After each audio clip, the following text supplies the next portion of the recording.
Good morning, good morning, good morning, and welcome back to Coffee and Sports. This is the morning show powered by Wire to Wire Network. I'm the NFL genius, Gene Walzak, and next to me is the man that knows better. It's Mo Betta. Good morning, Mo. Hey, good morning, Gene. Good morning, chat. Let's get into it. Oh, we're going to get into it.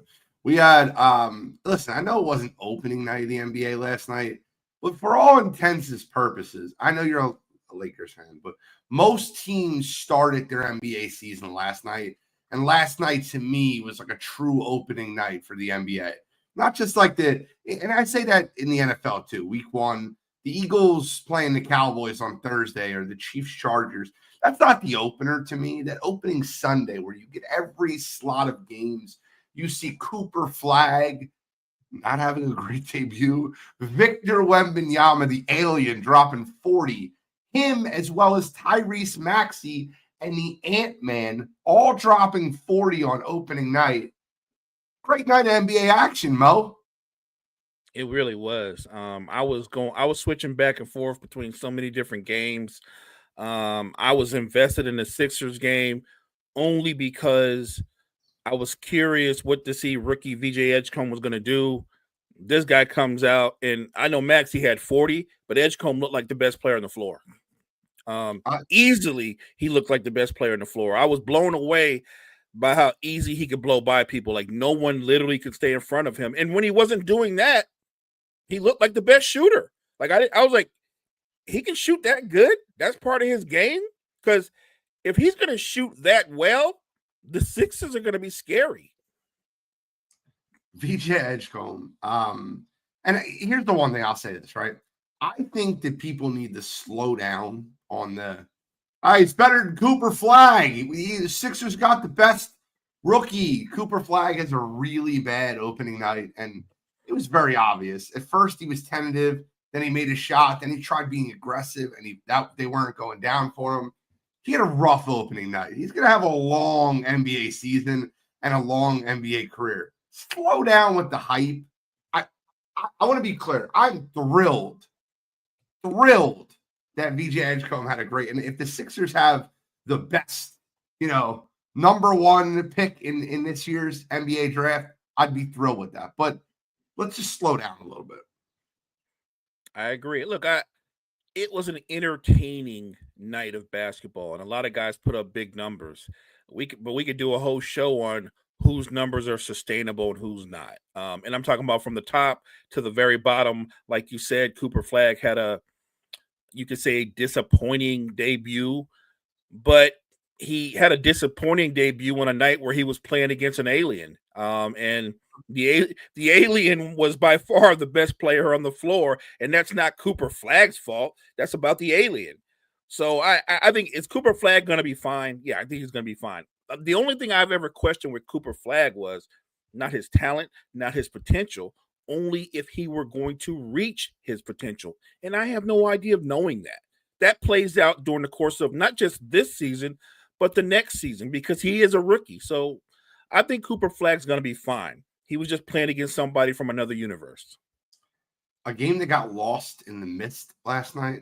You have the ESPN games, and those games were important. You got the Knicks, Cavaliers, and Dallas, San Antonio, 76ers over Boston. Big game in the NBA in my eyes. I'm a Sixers fan.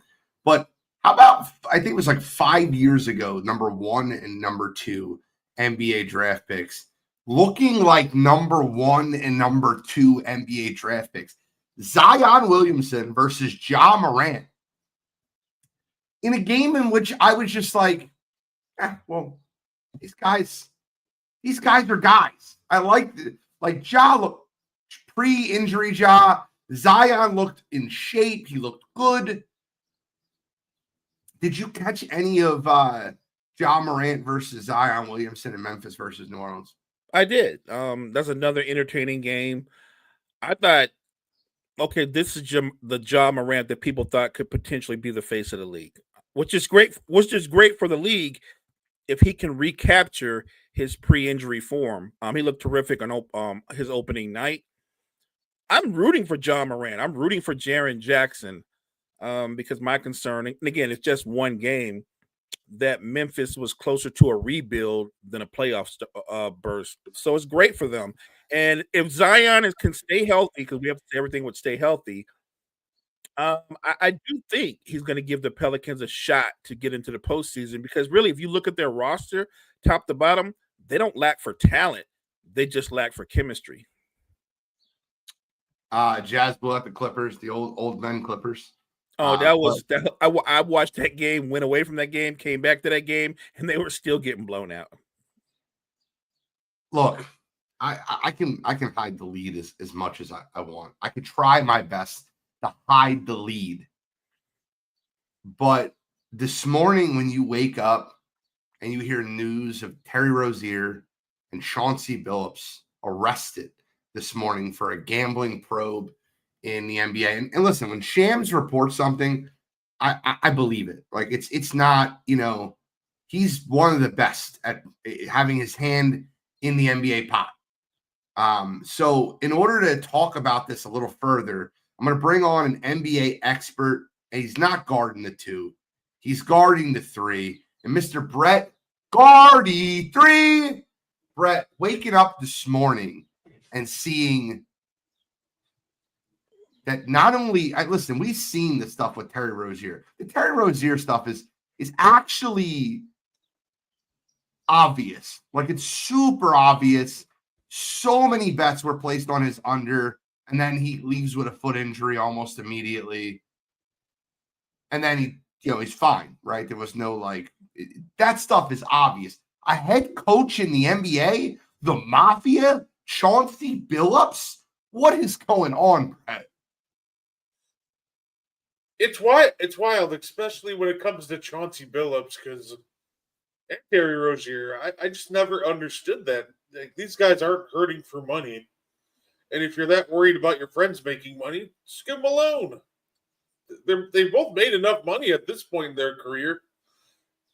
It's quite shocking because, I just don't get it. I'm at a complete loss for words because I really didn't expect Chauncey to be involved in any of this. So I don't get it. I don't get why NBA players will put generational wealth at risk just so they can, maybe win a couple $1 million off a bet. It's wild. And the Mafia's involved? Man, this whole thing is just so absurd to me that I don't even really know what to say about it, honestly. Listen, we are all on the sense of innocent until proven guilty. And I'll say this, Chauncey Billups, it's apparently it's not alleged to anything he's done as an NBA head coach.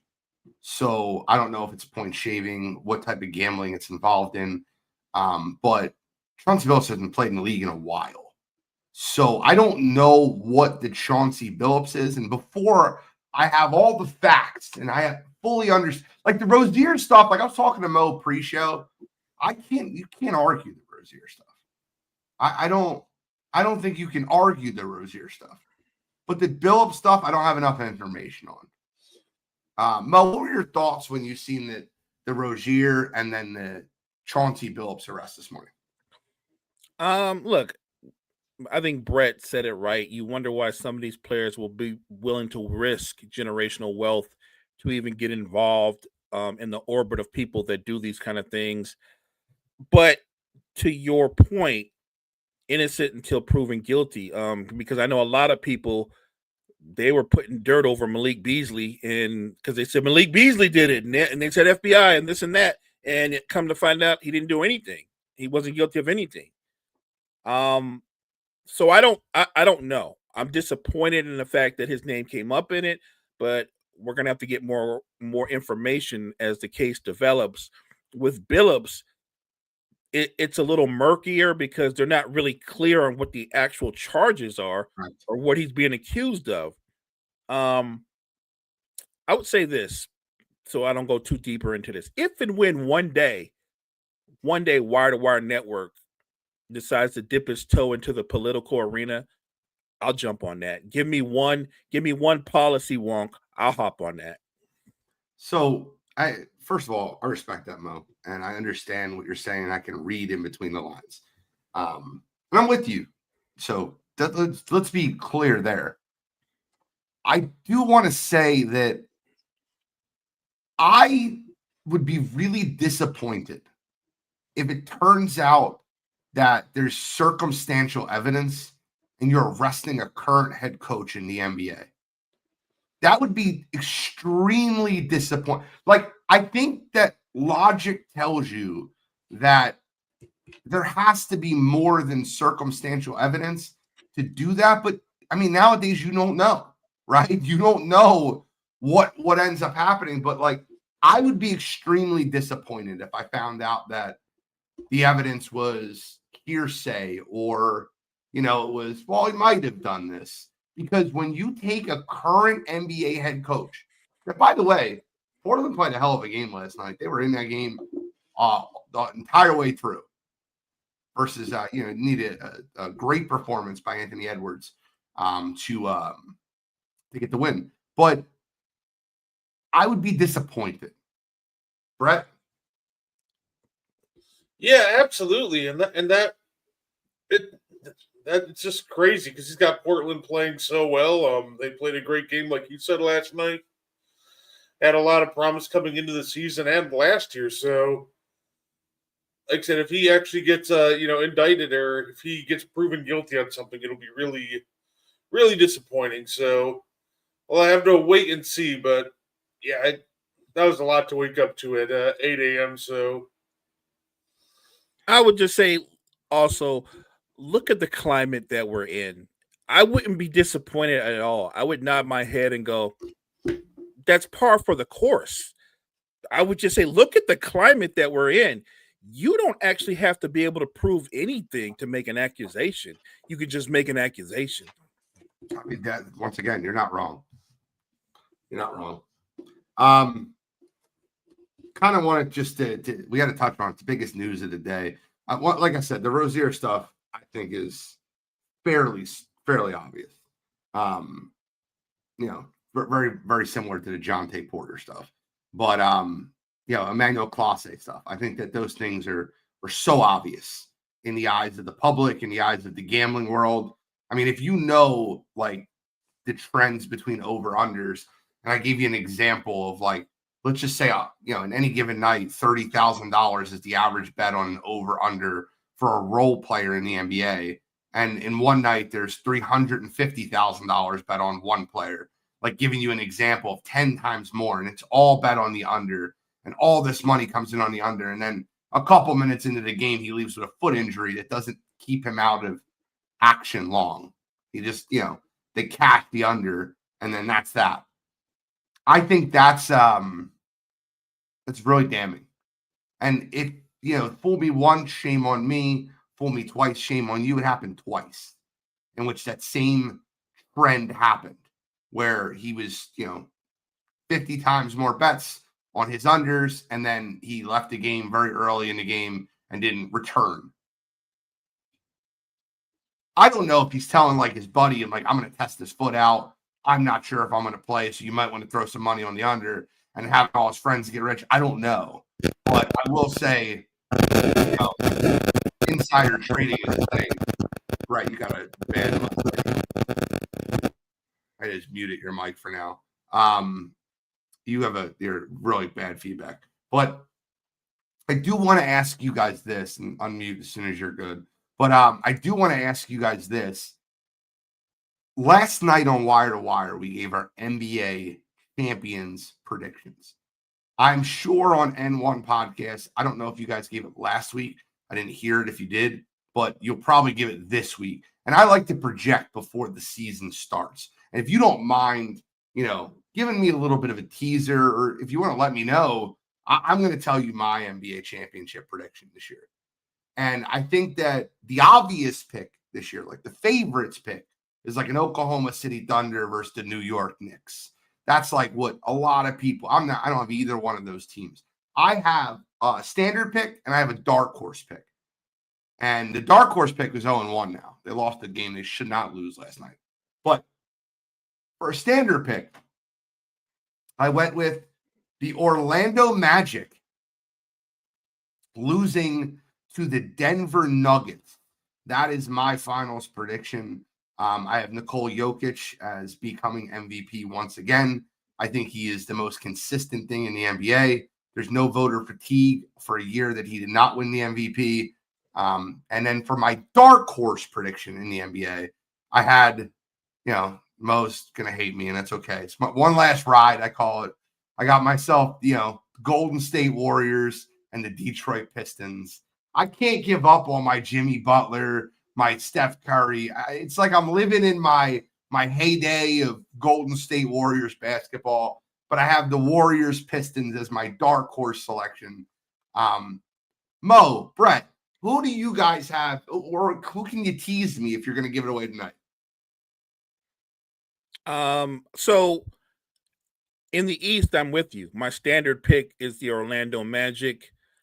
In the West, it's either Denver or Oklahoma City. And to me, it really is a 50-50 flip, because I think if and when they meet, it'll be another 7-game classic.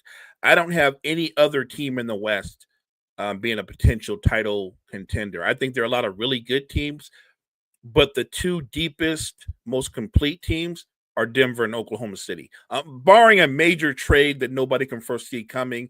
And in the East, I think the East is wide open, but I'm with you. I'm big on the Orlando Magic. If I want to take a team that maybe is a year away, I think Detroit would be the team. Even though they lost, Detroit would be the team, because remember, they still don't have Jaden Ivey back just yet. But I think they're a team that is still developing, and they're going to be a lot better on the back end of the season than they are on the front end. Even after watching one game, I want to just, if I could switch my dark horse prediction, and these guys might not be a dark horse, but I think the San Antonio Spurs looked incredible last night.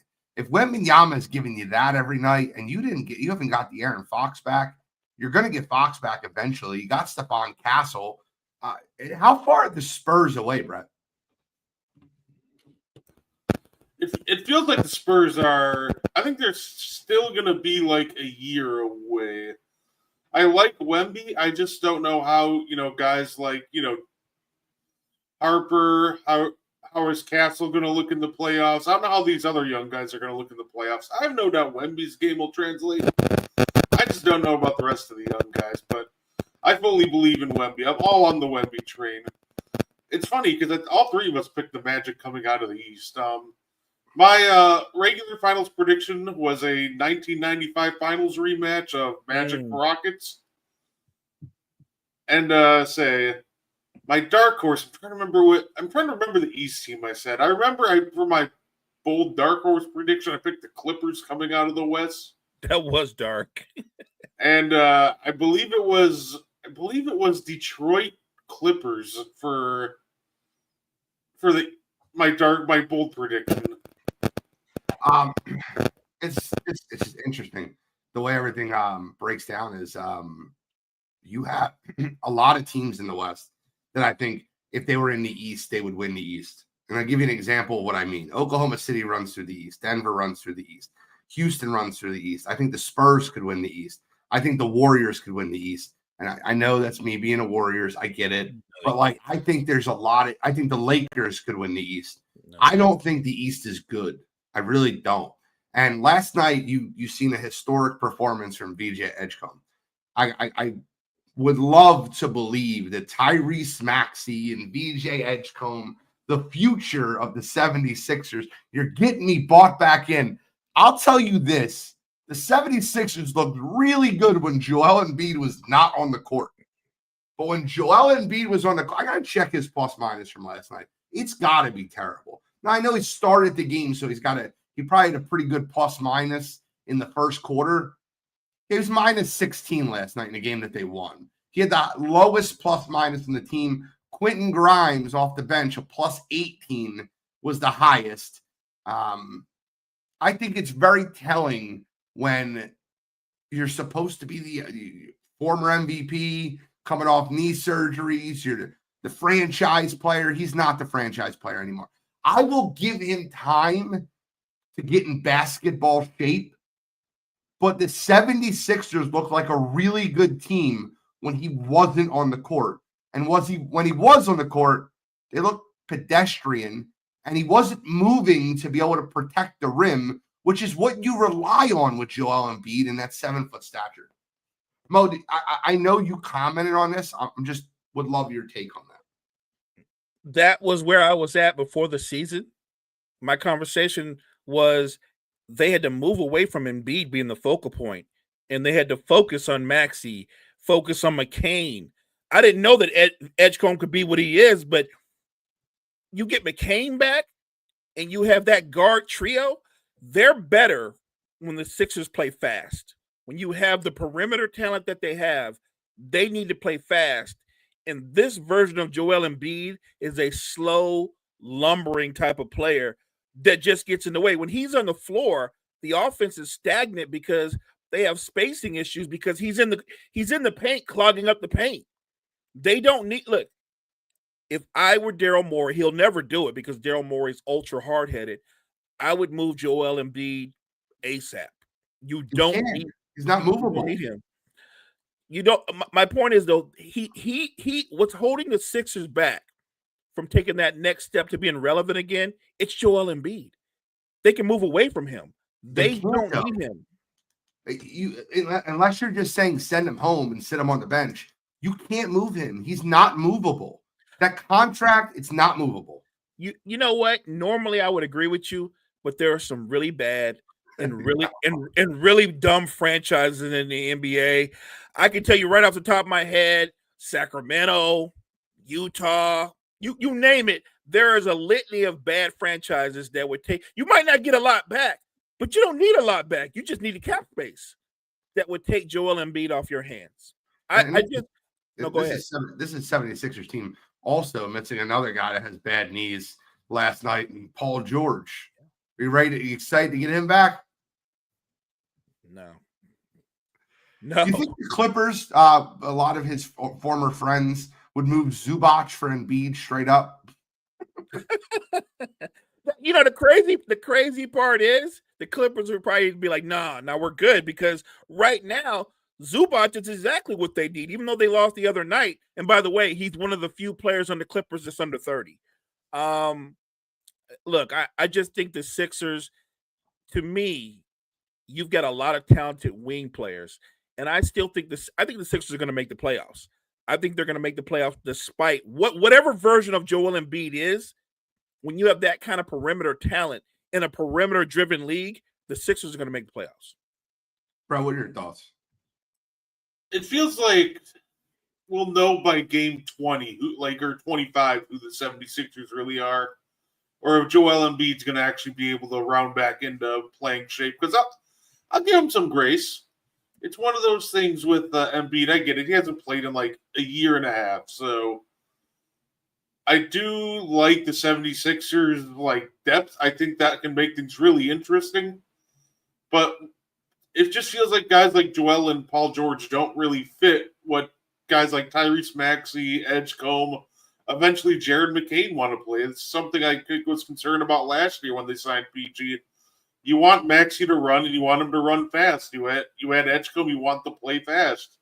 You're not doing that with Joel Embiid and Paul George. So it's one of those things that if PG and Embiid can come back and at least be positive contributors, then this 76ers team gets a whole lot more interesting. But it'll all depend if they can find a competitive balance of play styles. So I do like the 76ers, but I think this is all going to come down to, can you incorporate your two highest paid players successfully into this team?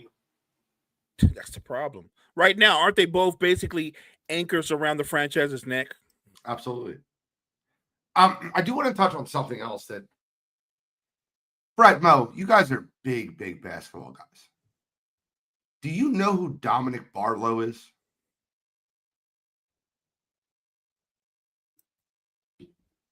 Yeah, I've heard of Dominic Barlow. Okay, so I asked that question because I know who he is, but I don't know. I didn't even know the 76ers had him. Dominic Barlow is from Philadelphia. He went to St. Joe's Prep. He went off and played for like overtime elite, like one of those teams and never went to college. And, that was the last I heard from him.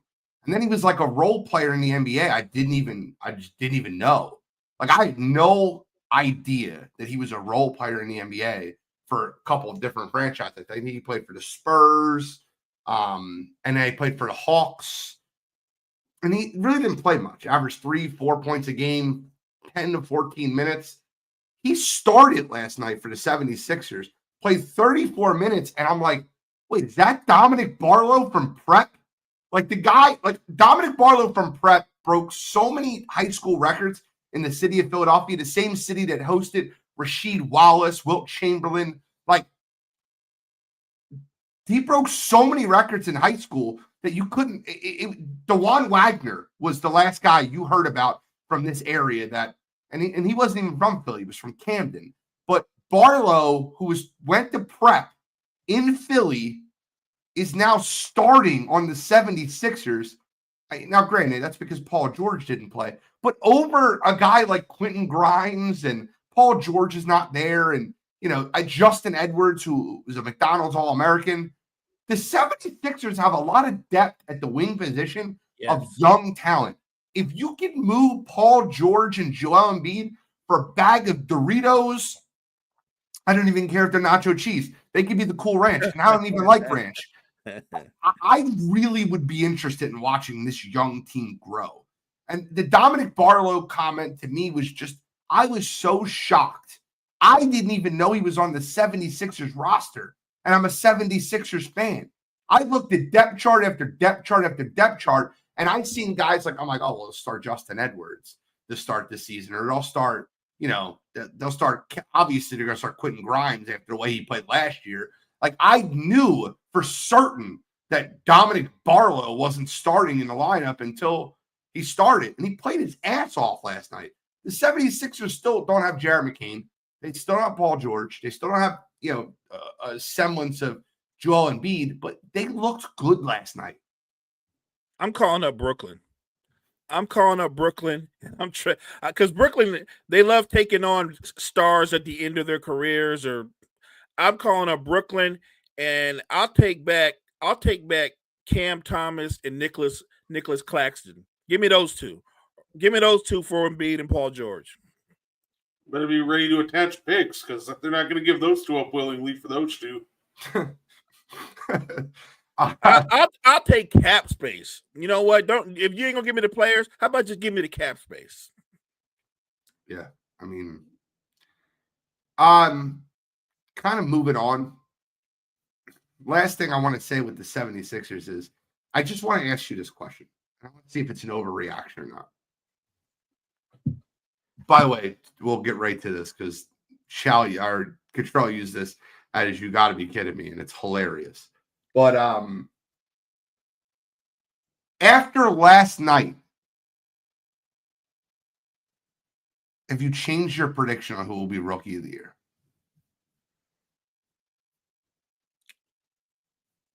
I didn't change my prediction, but I think Rookie of the Year is going to be a lot closer race. But I didn't change my prediction. Okay, Brett? No, not yet. I think when it comes to the Rookie of the Year race, it's just going to be hard to keep Cooper Flagg away from winning it, because there already is so much pre-existing hype. There's already a lot of momentum towards him winning it, before the season even started. So I already said that it wasn't like an open or shut race, but that being said, it's going to take a lot for someone like, Edgecombe, for example, to overtake him. But he had a great first step yesterday. He looked terrific. So Cooper Flagg was minus 275 to win Rookie of the Year. He is down to minus 165. VJ Edgecombe was plus 2,000. He is down to plus 250 in one night of basketball. That's crazy. It's insane value. Like, if you really believe Cooper Flagg's going to be the Rookie of the Year, now is your time. Like, this is like John Cena. The time is right. The time is now. But, all right. Just wanted to get your opinion on that. I want to change course. Anything else that you two want to talk? Obviously, if you want the full, I say this on every show, and I'll say it again. If you want the full in-depth on NFL football, listen to Sideline to Sideline on Thursday nights. And I'll be back full-time in 2 weeks to Sideline to Sideline. Kyle and and Brett have been holding me down. If you want the full in-depth on college football, you got to listen to Coast Tailgate on Saturday morning. But if you want the full in-depth on anything NBA and you're not watching N1 podcast, you are out of your rabbit mind, because these two guys know more about basketball. They've forgotten more than I know. And I know a lot about basketball. But listening to these two guys go, of course, top small forwards, top point guards of all time. They're going over list after list after list. And to have content through an entire off, we don't even do that with the NFL. We just skip until the NFL season comes. To have content and good content for an entire NBA season and then off season, it's impressive. Gentlemen, you guys are impressive. And just wanted to lay that out there for anyone listening. I appreciate it. Thank you. Appreciate it. Absolutely. Let's move over to the NFL. This is a football Thursday. Thursday night football is tonight. We will talk about that more on Sideline to Sideline, but I do have to get into the Tua comments. I didn't know about these comments until last night when Cottrell used it as you got to be kidding me. And I need to get the exact comments up because they're hilarious. So yesterday in the press conference, Tua was asked why he didn't target Jalen Waddle more. And he said some of it has to do with being able to see guys. I'm not the tallest guy in the back there either. Tua, who's 6'1". So being able to see, and then sometimes when that happens, you don't want to throw it blindly and you got to progress. So I think that has some merit as to reasons why that happened to Waddle. I can't make this shit up. Mike McDaniels has to bench him. Like they have to bench him. His performance Sunday versus the Cleveland Browns, 100 yards, 3 interceptions. It's got to be the worst performance this year. It's got to be worse than J.J. McCarthy's week 2, which was horrendous. How in the world do you have a Lamborghini in Jalen Waddle and you have no idea how to see over the line of scrimmage? How do you not know where he's at? You've played with him for 6 years. I don't want to throw it blindly. Quarterbacks should know where their top receiver is going to be. If they're running a slant pattern, you throw it. You should be throwing that slant pattern 30 to 40 times a week in practice. How do you not know where he's going to be? This is another one of Tua's fun comments on his weekly press conference that have just been getting national attention. We can go all the way back to the time where he called his teammates out for missing meetings and showing up late. He called his coach out for the culture of the team, when in reality, the coach is the only reason that Tua still has a job. Guys, Tua, comments, reaction. Back-to-back 3 interception games. Clearly, he's lost the confidence of his teammates. To talk about the coach losing the locker room, your QB1's lost the locker room. I just think Miami's literally falling apart in front of us. And I know because of his new contract, you can't move him, but you can still bench him. You can move on from him. We're at a time where a guy like Deshaun Watson's getting paid, and he'll probably never lace him up again. I think you have to bench Tua and move on from Tua. Even though we know their head coach is a dead man walking, look, just for his own credibility going forward, he needs to bench Tua. Right. No, I completely agree. That performance against the Browns is the worst you're going to see all year. And I see what you're saying, Kyle, about Geno Smith and Justin Fields having bad performances, but those guys aren't like year 4 in the same system and year 4 with the same receivers and guys like Jalen Waddle. So at this point, it's just absurd. If you're the Dolphins, you might need to send somebody down there to help them out with these interviews and, just say no comment to some of these. But yeah, it's over. It's been over since the year kind of started and you already saw the signs. But if it wasn't abundantly clear, they need to bench him and just move on because he's clearly not a capable NFL starter anymore, and you need to keep him away from these microphones before he ends up like destroying the team completely if it's not completely gone already. And just to be clear, Kyle, Geno should be benched too. Justin Fields should be benched too. We can make it a triple-double. They all three need to be benched. I'm going to do like a start bench cut on dumb comments this week because I have 2 more for you. And then at the end, we can start bench cut them. Is that okay? You guys see the comments for Woody Johnson on Justin Fields? I know that Woody Johnson is saying what a lot of fans want him to say or what a lot of fans are thinking. Right. This is a football player that's on your team. He was your starting quarterback. And to bash him to the New York media is probably not the brightest idea.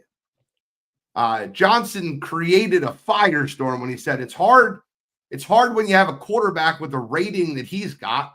I mean, he has ability, but something's just not jiving. If we can't complete a pass, it would look good. He also took a couple shots. And by the way, the comment about the rating, is he still judging people on Madden ratings? Like, what is he talking? Is he talking about their quarterback rating, their Madden rating? Is this kid still giving them advice of hey, we're doing this with a 74 overall on Madden? Like, I'm trying to understand why you would bash your quarterback to the media of New York. Like, shut up. Just don't say anything. You're paying him $20 million. Stop talking. Woody Johnson's comments on Justin Fields. I say it's all right. You know, if fans want to say things like that, whatever, you're kind of used to it. But yeah, you're the owner of the team. You just can't go out and be doing that. If you want to, bash your quarterback or whatever, you kind of do that in private, right? Maybe over some drinks with a couple friends, let out your frustrations. But you don't let out your frustrations to the media. That was just kind of absurd. If I'm, Justin, I every right to be upset. And yeah, I wouldn't want to play for New York at that point because, like I said, if you're the owner of the team, yeah, you can't be venting out your frustrations to the media like that. But if you look at any head coach with a quarterback like that, you're going to see similar results if you go across the league. You have to play consistently at that position, and that we're going to try to do for the remainder of the season. Mo? I feel like if you're the owner of the team, though, you're supposed to be above the fray. You're the owner of the team, and you're jumping on the fan bandwagon because your quarterback hasn't played well, and you're attacking low-hanging fruit. I don't understand that because at one point you thought it was right to sign him for $20 million. You did that. I mean, the fans should be looking at you because you thought it was a good idea. So for you to turn on him to try to gain favor with the fans, that's a bad look. That's a lack of leadership. 100%. I know we talk about this often, like we did a lot of it's joking around and but how intelligent do you think you have to be an NFL head coach? I would think very. Very. I agree. Mo, how intelligent do you think you'd have to be an NFL head coach? I think you absolutely have to be intelligent, but you also have to be a leader. Well, I've accused Sean Payton of being a lot of things, and not unintelligent is not one of them. I think he's a jerk. I think he's been a bad person a lot of times, Downeygate.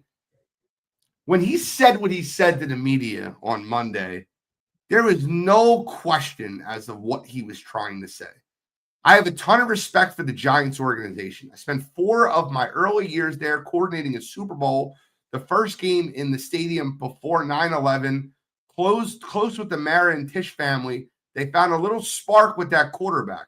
I was talking to John Mara not too long ago, and I said, we were hoping that change would have happened long after our game.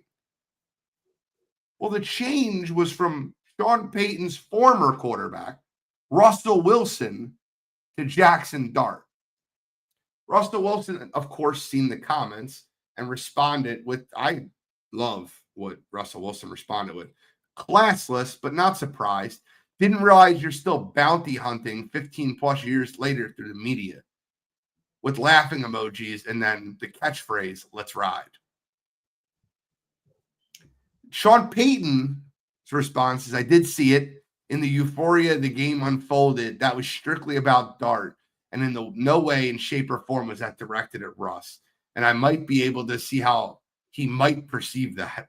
Coming off that win and watching how Dart played, that wasn't any of my intentions. Brett, when you hear the comments from Sean Payton, do you think it was an accident? No, absolutely not. And he really only backtracked because he got called out.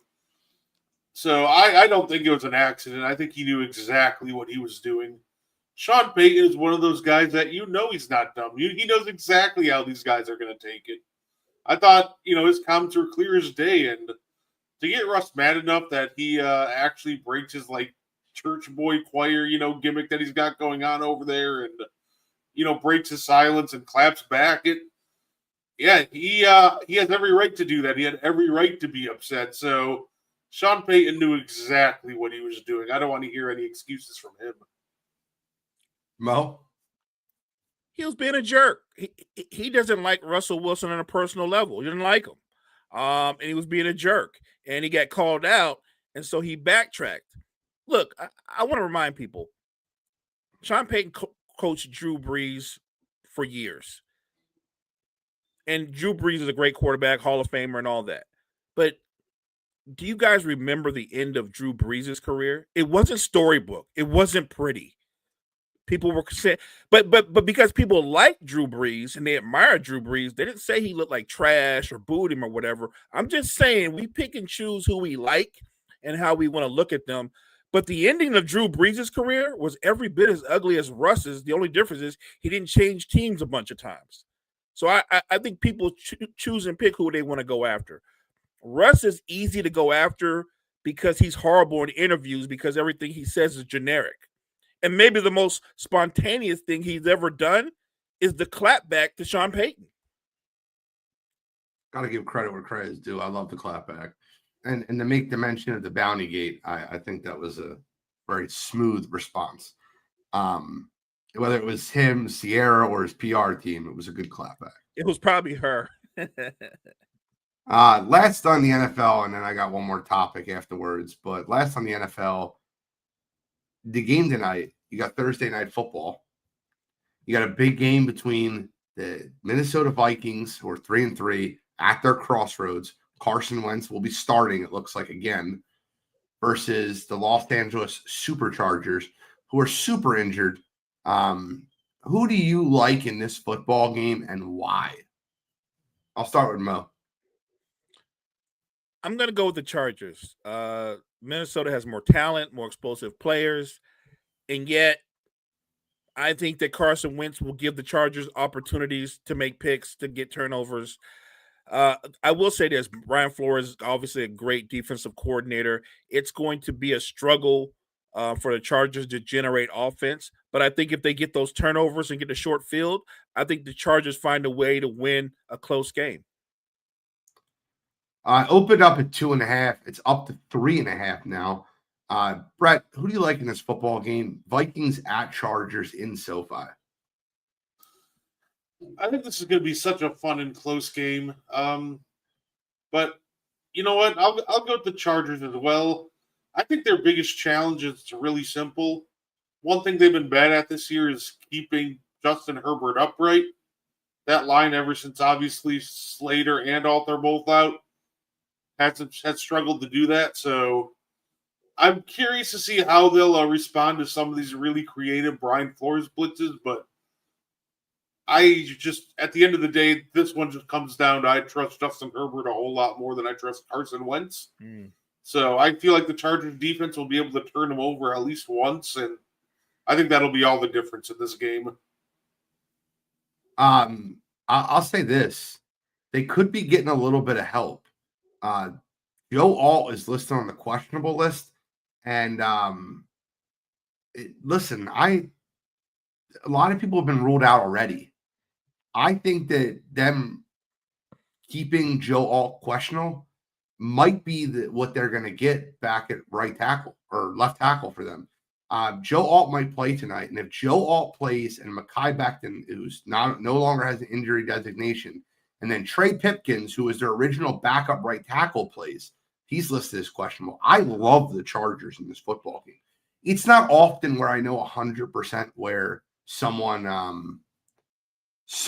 was, like I don't want to make a claim or pick on this game. Like when we do our picks on Wednesday nights for the week, I stay away from games where I think there's a player or two that can absolutely change the outcome of the game and they're questionable. The reason I don't really, this is a tough game to pick, is if Joe Alt doesn't play, if Pipkins doesn't play, I honestly think that the Vikings defense can overwhelm them at the line of scrimmage. If they do play, I think that the Chargers will be able to move the football at a more consistent basis. And I have more confidence in Justin Herbert behind a decent offensive line than I do with Carson Wentz. So tentatively, I'll tell you Chargers win the game tonight. Yeah, Malik Beasley, not Malik Beasley, Gilbert Arenas, Terry Rozier, and Chauncey Billups, both arrested this morning. I see you guys in the chat. I know Alex, you're on the Mr. West Coast. Yeah, sleeping at 6 a.m. I get it. I understand. But just wanted to close the show because sometimes we do a Friday show. You guys have done Friday shows consistently, but tomorrow night is the World Series. And you got the Dodgers versus the Blue Jays. And I all but wrote off the Blue Jays when they went down 2-0 at home. I thought Seattle was going to win that. And not one time until George Springer hit that 3-run homer did I think that the Blue Jays were going to win that series. Not once. However, there's something to be said about a hot team, especially the way they're swinging the bats going into the World Series. I think the Dodgers are a juggernaut. I think they're a dynasty. I think their arms, the way they're structured, I don't think that Toronto can keep up with them. But you'll know very soon in those games in Toronto if the Toronto Blue Jays can keep up with them. They cannot go down 0-2. I think they need to win both games in Toronto if they want to win the series. But you're going to go against Yamamoto, Snell, Ohtani, Glasnow. Like they have arms on top of arms on top of arms for the LA Dodgers. I'd love to get your gentlemen's predictions on the World Series if you don't mind. For me, it's simple. The Dodgers just need to win one of the first two games, right? Like they need to establish right away that this is over. I think this series is a 5-game series. I think the Dodgers are just too much for them. I think there's something to be said for them coming back down 2-0 and winning an epic series and riding that wave of momentum into the World Series. I still think the Dodgers are just a better baseball team. I'll say when it comes to the World Series, I think the key is going to come in the first 6 innings. It's really simple if the Blue Jays want to win. And I'm going to make this sound a lot easier than it actually is. You have to chase the starting pitching early. If you don't, and these pitchers are allowed to go 7-8, yeah, the Dodgers are winning this series pretty easily. And I think that's going to be the challenge. I think the Dodgers win it in 6. But I think if the Blue Jays want to do anything, because that's the Achilles heel of this Dodgers team, right? It's the bullpen. That's why it was so clutch against the Brewers that they were able to get, 7, 8, 9 innings out of their starters. So if the Blue Jays want to have a chance, they're going to have to chase, Yamamoto and company early. But if that doesn't happen, I'll take the Dodgers in 6. Look, Blue Jays, Sun Rays, a bag of Lays, Dodgers in 5. This guy. Dodgers in 5. I think the Dodgers just have too much. I think that they're the better overall team. I think that and Brett, you hit it perfectly, right? So here's the gist of it. You can't let the starters go 7. you have to get to the mid-tier of that Dodgers bullpen, which is, they were bad down the stretch. Don't let anybody lie to you. That mid-tier of that Dodgers bullpen was not good. However, when you're getting 8 innings out of Snell and 9 innings out of Yamamoto and 6 shutout innings from Ohtani, in what I can only justify as the greatest postseason performance ever. 3 home runs, 6 shutout innings, 10 strikeouts. They're a really tough team to beat. I mean, you got Mookie Betts, Freddie Freeman, Shohei Ohtani, Teoscar Hernandez, Will Smith's back in the regular lineup. They're rotating Max Muncy. Yeah, we're still going to pitch him versus righties. Max Muncy is just a rotational player. Kiki Hernandez. I love the Dodgers in this series. I think the Dodgers minus a game and a half is 100% what you should be on. Sounds like they may all be connected. Organized crime, running poker, drugs, and escorts associated with celebrities hosting, attending.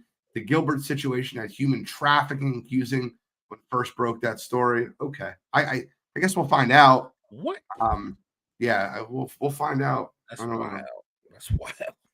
Question. I get people want to call Justin Fields trash, even though he never had a legit chance other than Pittsburgh. But at what point can we call Caleb Williams ass because he hasn't played any better? Damian, I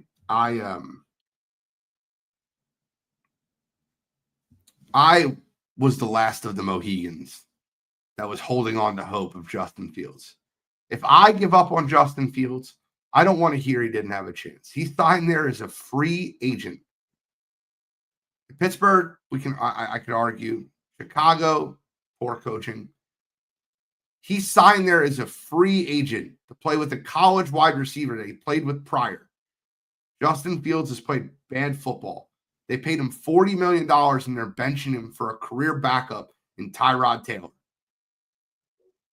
You kind of got to write him off. Whereas your Bears, although Caleb hasn't looked great the last few weeks, I think they're 4-2 and they're running the ball very successfully. I think you got to be, look, I don't think Caleb played good football last week versus the Saints at all. He looked terrible. But I think you have to be open to his growth a lot more than we are with Justin Fields. He's still completing the ball over 60%, 9 touchdowns, 3 interceptions, a 92.9 quarterback rate. It's a lot of middle of the pack shit for Caleb Williams. So I wouldn't write him off yet. I know you're a Bears fan. I know that you're dealing with a lot over there, but Guardy 3, as a Packers fan, do you think Caleb Williams should be written off? No, absolutely not. Here's the thing with Caleb Williams, right? This is his first year in a new system with Ben Johnson, and this is his first year with a real head coach. Yeah. That Eberflus stuff was a disaster last year, so I think this is his first year, and you know what? I think we've seen a lot of, growth and development from year, 1 to year 2. And that's all you can really ask for right now from Caleb, right? He looks like a much better quarterback than he did last year. So I think it's way too early to write off Caleb Williams. And when it comes to Justin Fields, yeah, it's over, big dog. I'm sorry. I don't like this idea with Justin Fields that it's always somebody else's fault. It's the coaching, it's his team, it's his offensive line. A lot of people just like to make a lot of excuses for everything around Justin Fields, but at some point, we have to turn and look at who Justin Fields is. And we talked about when he had good coaching in Pittsburgh. At that point, he looked like a serviceable starter, like a bridge quarterback, spot starter, or a really good backup. But at no point did he look like a franchise quarterback. And I think that's kind of key. I think that's where you really saw who Justin Fields really is. He's a guy that you put him in the right situation, he won't lose you games. He can keep you in games, but I think it's just abundantly clear he's not a franchise guy, where I think Caleb Williams still has the potential to be one. You want to talk about how bad his head coach was last year. Matt Eberflus was his head coach. I want to ask you a question real quick. Do you remember where Matt Eberflus came from, Brett? Eberflus. He's the defensive coordinator for the Indianapolis Colts. You know where he is at right now? Is he in college? He's the defensive coordinator for the Dallas Cowboys. Do you know that's the right. 32nd ranked defense in the NFL? The Cowboys. So you're talking about a guy who was fired as a head coach last year for being a terrible head coach, gets a defensive coordinator position, and he's the worst in the NFL at that too. Mo, what's your take? Yeah, I think that it's I rooted for Justin Fields. I've openly rooted for him, and we can always talk about talent. The talent is there. He just hasn't been able to put it together, so it's disappointing. I don't think it's the end of his career because the talent will be there. He might end up being. Remember, the guy that replaced him is Tyrod Taylor. He might end up having a Tyrod Taylor type career himself, which will be disappointing.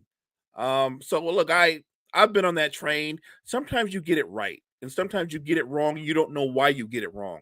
Because in terms of talent, he has all the talent that Lamar Jackson has, and yet he can't put it together the way Lamar Jackson. It boggles my mind. It frustrates me. But I'll take the L for anybody who wants to go Mo Hughes on that. I was on that train. I'm off that train. I've accepted the fact it is what it is. I'm with you. Damien's response is, sorry, I never believed in Caleb as a generational talent. By the way, Mo hasn't either. If he wouldn't have been backup in Bama and look, I don't know. This is, what do you mean? He wouldn't have been backup quarterback in Bama and looking like crap in USC and crying. I'm not going to go. That's foolishness. I got to be careful when I post some of your stuff. Look, man, you want to have a football take? Have a football take. And we really appreciate you listening to the show. Let's not get personal, talking about crying to mama and backup quarterbacks. He won a Heisman trophies. He's number one pick in the NFL draft. He's accomplished more than I've ever accomplished in my life. And you can say what you want to say about the guy as a football player, but let's not be personal about it. And let's just remember, you're a Bears fan. He has a really good chance, even if he doesn't live up to his potential, he has a really good chance of being the greatest quarterback in Bears history. That's not wild. Am I right? I'm being real. Right. I'm being real. So you should be optimistic. You have the potential to go 5-2. Yeah, they're not winning because of him, but your defense leads the league in takeaways, and your run game is one of the best in the league. You're fine. Gentlemen, what are we talking about on N1? I'll say it's going to be a lot of fun. We're going to be talking about, obviously, this early slate of games, making some takeaways, talking about some, maybe some way too early hot takes and predictions from early in the season. It's going to be a great time. I'm excited to talk some of this early season basketball we've got going on so far.